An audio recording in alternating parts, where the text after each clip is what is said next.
A camping nightmare. Although I've always enjoyed camping, my most recent trip into the wild has completely altered the way I view things.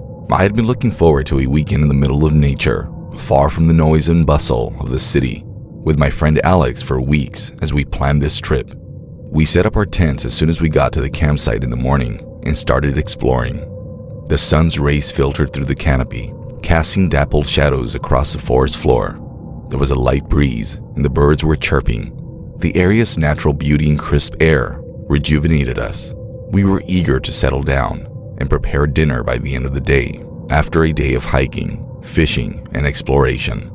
We were talking and roasting marshmallows around the campfire when we heard an odd noise off in the distance. Deep inside the forest, there was a sound like twigs breaking. We both exchanged glances with each other as we contemplated our options. Since we were aware that there were wild animals nearby, we were wary of taking any chances. However, the noise eventually died down. We decided to ignore it and carry on with our evening as usual because we thought it was a small, harmless animal. The night dragged on, and the woods grew eerily quiet. There was nothing but the sporadic crackles of the fire and the wind rustling the leaves. Unexpectedly, the noise started up again, but this time it was much closer. Adrenaline immediately began to flow through our veins as we both leapt to our feet. We began illuminating the area where the noise was coming from after Alex retrieved a flashlight. Next, we located him. Standing between the trees and keeping watch over us was a tall, shadowy figure. We were unable to discern any details, but we could tell that he wasn't amicable. He was big, silent, and overly intimidating. We did nothing but stand motionless. We had nothing to shield us other than our wits, so we were totally defenseless. The figure then immediately disappeared into the woods. We were left reeling, terrified, and unsure of what to make of what we had just witnessed. Huddling inside our tents, we made an effort to fall asleep, but every sound woke us up. Our safety and the possibility of anything waiting outside were both unknown to us. The horrifying outcomes that could come from this man's actions kept us awake that night, making it impossible for us to fall asleep. We believe he was still there, as best we could tell. We packed hastily the next morning, having decided to end our trip early. We didn't want to run the risk of running into the guy again. Some of our supplies were missing, which we discovered as we were packing. Our equipment had vanished. Our food and water supplies had been tampered with. We were so confused that we might have missed other, more significant items that he took. The man had been keeping an eye on us and lurking around our campsite while we slept for a while, we realized. We were indignant and horrified. We wanted to get out of there as soon as we could, but we also wanted to find the stalker or stalkers. We discovered some tracks and broken branches as we surveyed the area of our campsite. From behind the trees, it appeared that someone had been watching us. We came across a small wooden cabin as we traveled further along the tracks through the forest. Probably for more than 50 years it remained there. It had rickety doors and damaged windows and was outdated and dilapidated. We were so intrigued that after a brief hesitation, we cautiously walked up to the cabin. A dim, musty interior was visible when the door creaked open. When we arrived, our worst fears came true. Hunting knives, strange objects, and animal remains were all over the cabin. There was no doubt about it. Whoever lived here would not make a good neighbor. Our security was in jeopardy. We knew the man had returned the moment we heard a noise coming from outside. Our situation was precarious. While trying to escape, we discovered that the door was locked and the windows were too small. We realized we had run out of time when we heard the man approaching. We attempted to escape by kicking open a window in a last-ditch effort. Despite our best efforts, the man followed us as we ran. Behind us, he was moving slowly and exhaling heavily. We were escaping for our very lives. By the time we returned to the campsite, our bodies were shaking and our hearts were racing. We quickly collected our belongings and left the forest. We didn't return. We're still unsure of who or why he was pursuing us in the woods. Only that we are alive today is all we can say about our luck.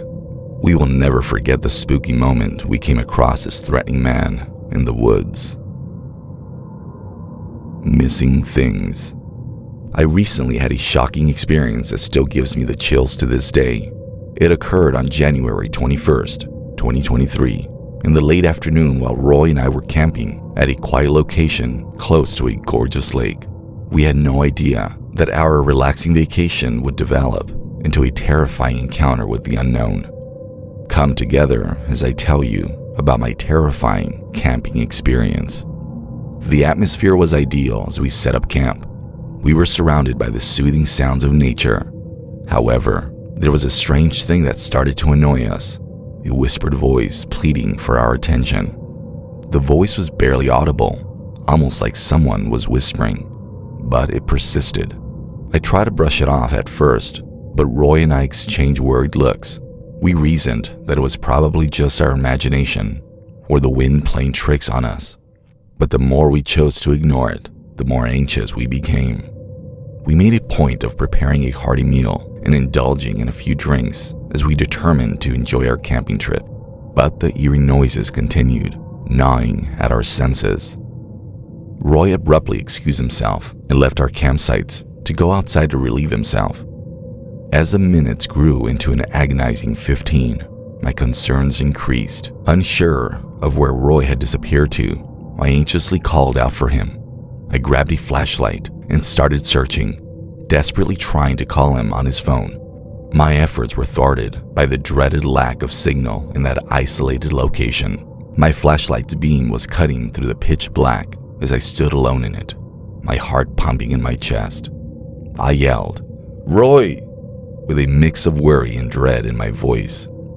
My only reply, which echoed eerily through the quiet night, was silence. The terrifying possibilities rushed through my mind. I felt a panic well up inside me, threatening to consume every thought, wondering if he had been in some sort of an accident or got lost in the wilderness.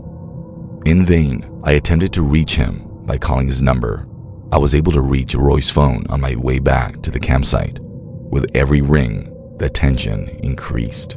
But just as hopelessness was about to set in, a faint voice could be heard over the receiver. I felt a wave of relief that momentarily overcame my prevailing fear. My voice trembled as I said, "Bro, I'm so glad you're okay. Been so worried. Where are you? And why did you leave the campsite?" On the other hand, his response made my spine tingle. He asked with apparent confusion, "What, bro? Are you drunk?